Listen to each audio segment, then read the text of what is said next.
Hi! Kamusta? Welcome sa movie Tinagalog Recap. Mabilis lang to. Kaya, relax ka lang at enjoy. Oh, huwag kalimutan mag-like, share, at subscribe. God bless! Salamat! May opening sa farm ni Donya, Wanted, Kahalili. Apply na sa malawak na farm ni Isabel, nangailangan siya ng kasambahay. Sa mga aplikante, si Martha ang kanyang nagustuhan. Kaya agad niyang pinapunta ito sa kanilang hasyenda sa Rosario City. Palibas ay, relihiyoso at banal, maganda ang naging pakikitungo ni Isabel kay Martha. Pagkatapos pag-usapan ng regular na trabaho bilang katulong, nilibat nila ang piggery farm. Ang pinakamahalagang hayop na aalagaan ni Martha. Makalipas ang isang linggo, nakilala din ni Rod, ang asawa ni Isabel si Martha. Sa konting pagmamarites ni Mr., nalaman nilang virgin pa ito at never pang nagkaroon ng boyfriend. Medyo kaduda-duda, sabay konting baso sa bundok ng dalaga. Makalipas ang ilang araw, prangkahang kinausap ni Isabel si Martha. Kinuwento niya na sa kabila ng kanilang kayamanan, ay never silang biniyayaan ng anak. Lahat na yata ng eksperimento sa sex at pag-ikot-ikot nila sa kama, ay wa-epek pa din. Maka-4 na beses na kasi siyang nakunan. Sa pagkakataon niyon, inopera niya si Martha na magpatuhog kay Rod, para mabigyan sila ng anak, kapalit ng 1,100,000 piso. Isinama din siya sa kanilang kapilya. Kaharap ang altar, nag-oras yun si Isabel na para bang may sapi at tumitirik ang mga mata. Matapos ang bulong, biglang nawalan ng malay si Martha.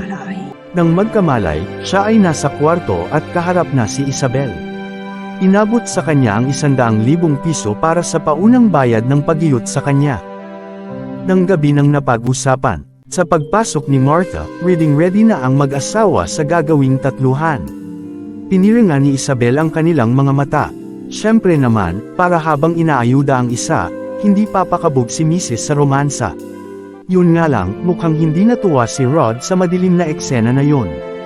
Kaya, sumalisi siya ng patago at muling kinalangan ang bukas na bintana ni Martha. Pero, may x-ray vision yata ang mga mata ni Isabel. Sa pagtitig pa lang sa kwebo ni Martha, huli niya agad na pinasukan ito ng pabalik-balik na tren ng asawa. Kaya, pinaluhod niya ito sa bubog, at pinarusahan ng todo-todo sa harap ng kanilang altar. Mangiyak-yak sa sakit ang pobreng kinontrata. Makalipas ang ilang buwan, lumabas na din ang pinakahihintay na resulta ng mag-asawa.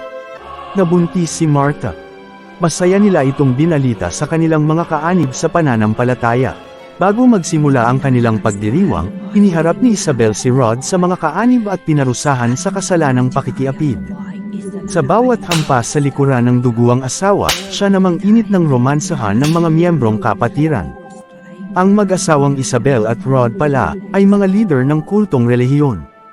Isang balita ang nag-viral sa panunood ng mag-asawa. Natagpuan ang bangkay ng babaeng nagngangalang Martha Avanzado. Si Martha Avanzado, ang buntis nilang kasambahay. Nalulong sa droga at nag-addict. Madalas magkulong sa kwarto ka-sex ang kanyang durugista at praninding nobyong si Carlos. Mas pinili niya ang kanyang walang kwentang boyfriend, kaysa magkaroon ng magandang buhay kasama ang kanyang kaysa-isang ate.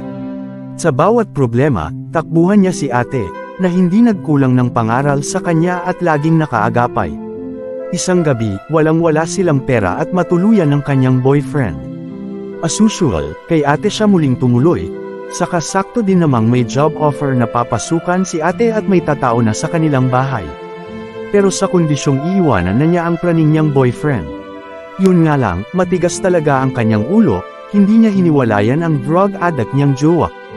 Hanggang sumabog ang galit ng kanyang ate sa antipatikong addict na bastos niyang nobyo, dahil sa pera.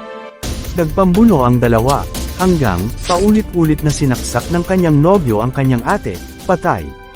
Walang nagawa si Martha ng sandaling iyon. Napagkasunduan pa nilang pagtakpan at ilihim ang ginawang krimen. Mas naging mas malaya pang gawin nila ang pagdroga at non-stop dikdikan. Sa dami ng atraso ng kanyang jowa, dahil sa onsehan ng droga, nadamay tuloy siya at binantaang papatayin. Sa sobrang takot, mabilis siyang nag-impake bitbit ang mga gamit ng namayapang ate, na mas mataba kaysa sa kanya. At sa kanyang paghahalungkat, nakita niya ang job offer ni ate. Sa Purok 203 San Gabriel Rosario City, sa farm ni Mrs. Isabel Delgado. Kinuha din niya ang mga ID ng kapatid. Pinuntahan niya ang address ng farm. At simula noon, si Gina Avanzado ay nagtago sa pangalang Martha Avanzado, ang kanyang ate. Nagkasunod-sunod na ang kapraningan ni Gina. Kahit kasi sa maselan niyang kalagayan, tuloy pa din ang paghit-hit niya ng droga. Naglalaro sa imahinasyon niya, ang gawin siyang parang baboy na pagkatapos manganak, ay kakatayin na lamang. Kasabay pa ng pagmumulto at pagbubuyo sa kanya ng kanyang ate Martha. Punong-puno siya ng guilt, karma, at parusa. Nagtangka siyang lumayo para buhayin at makasama ang kanyang magiging anak. Pero, hindi siya makatakas. Nakakandado kasi ang gate, at nawala ang kanyang cellphone. Lakas loob niyang hinarap ang mag-asawa sa kapilya para hayaan na lamang siyang makalayo kasama ang kanyang magiging anak. Pero nalaman na nila Isabela at Rod ang tunay na pagkatao ni Gina, alias, Martha. At hindi sila pumayag na ipanganak ang aangkining sanggol sa loob ng kulungan at palakihin ng isang kriminal. Ngunit, ipinaglaban ni Gina ang karapatan niya sa anak. Hanggang magpangguno sila sa loob ng kapilya. Napatay ni Gina ang mag-asawa. Huling narinig ni Gina ang pangungutya ni ate Martha. Ano nga ba ang mga mibabaw kay Gina? Ang ipanganak ang bata at harapin ang krimeng ginawa. O ang hayaan itong mamatay, para mailigtas ang sarili sa pagkakasala.